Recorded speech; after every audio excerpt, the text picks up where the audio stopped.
what I would love to know is what is one thing that always makes you smile? This should really help you dial into your top three, which is one, passions, two, allies, and three, new directions.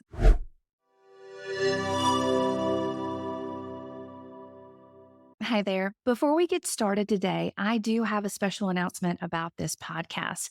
Now, often in the horoscopes, we talk about endings or beginnings. And the thing is, podcast and astrologers are not exempt from the astrology. We're right there in it with you. And that brings me to the announcement. Star Signs is no longer going to be on the Astrology Hub podcast platform. It is ready to stand on its own and it will have a new independent name. The new name is Scheduling Fate. And you can learn more about this podcast at schedulingfate.com. I do want to say that I have absolutely enjoyed every single episode here with Astrology Hub on this podcast platform. I'm very grateful to Astrology Hub and all of you. And I do look forward to connecting with you out there in the universe at schedulingfate.com or anywhere else we may cross paths. With that being said, let's get ready for this week's forecast. Hey there, astrology lovers. Welcome to Star Sign Horoscopes. I'm your astrologer, Jamie McGee, and today we're going to be taking a look at the astrology for November 10th through the 16th.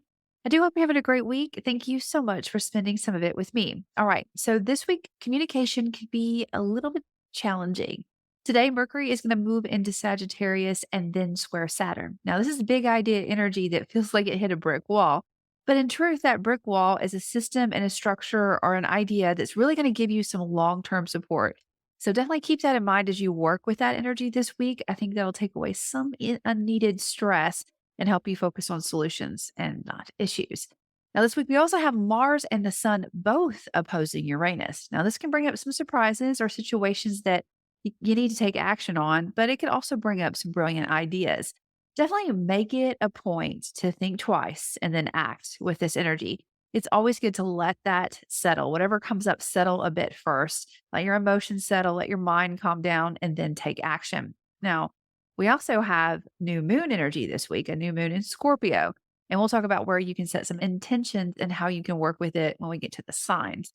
All right, with that being said, let's get ready to dive into the signs. Please be sure to listen to both your sun sign and your rising sign so you can get a better overall view of how you can work with this week's energy. As always, if you'd like to go deeper, please check out Astrologer Connect. You can learn more about this platform at astrologyhub.com/astrologer connect. It's always a great gift, a great idea to kind of wrap up the year and to look at your chart, see where you are, see where you can go in the next year. If you can find a book with me directly there too at astrologyhub.com/Jamie Connect. All right, dive in.